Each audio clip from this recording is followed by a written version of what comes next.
If the threat that you are fighting has a force multiplier, you have to practice those 5Ds or it goes very badly.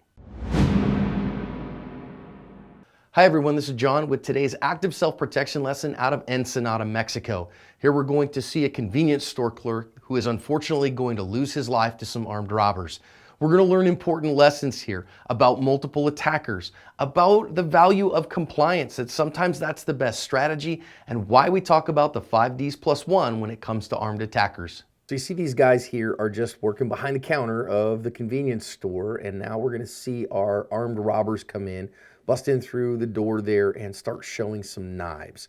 Now, this robbery is going to get a little bit worse here as a guy comes behind the counter, and now our clerk's like, no, man, stay away from me. I'm not sure exactly what he has in his hand, but he's trying to use it to kind of keep the guy at bay. And they're trading kicks like it's a Taekwondo match here for just a second. But now what's going to go down here in just a second is the guy's like, look, man, there's two of them, and he's going to go after the first guy's knife and dominate his hand fairly well there for just a second.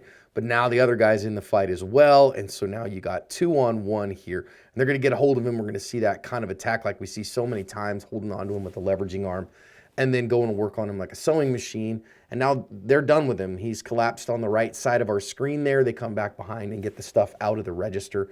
And if you go read the little bit of information that I have, which is linked in the description, our clerk here that fought the two of them off, or tried to fight the two of them off, did not make it, and his partner's going to go try to help him, but it's going to be too late.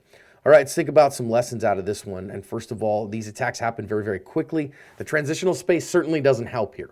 Now, as they came in quick, and this guy's like, oh man, this is what's going on. And now he's got like I think it's like a box cutter or something that he's trying to kind of hold these guys off with. But you got 2-on-1, you got just a little tiny little tool there, very difficult. And one of the things that I want to note here is you see him kind of kicking back and forth with the guy. If you're going to fight somebody who's armed with a knife, you can't kind of tit for tat with him. You got to just go with everything you have and try to overwhelm him. And he didn't do that here. And his problem was that this other second guy is going to come around to the counter and get him from the flank. And when he gets him right there, you're going to see our good guy look over, our victim kind of see over and see what's going on. You've got to use that counter to your advantage.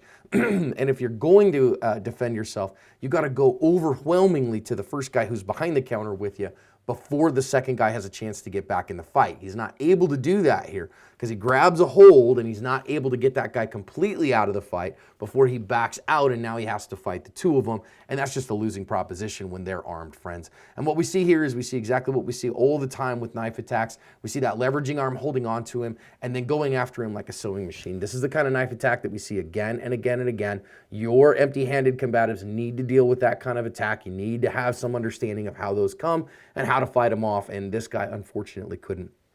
Finally, friends, we got to talk about spiritual fitness, because I'm sure this clerk didn't wake up that day thinking it was going to be his last day. So make sure that you said everything you need to say to your loved ones, that you haven't left anything unsaid to those who are special to you, and that you and Jesus have a strong relationship, because you may need it today, even if you're not planning on it. So let's learn the lessons here of using the counter effectively, of understanding, trying to isolate one attacker instead of fighting multiple attackers. Fight that leveraging arm off, keep your spiritual fitness strong, and cover your asp.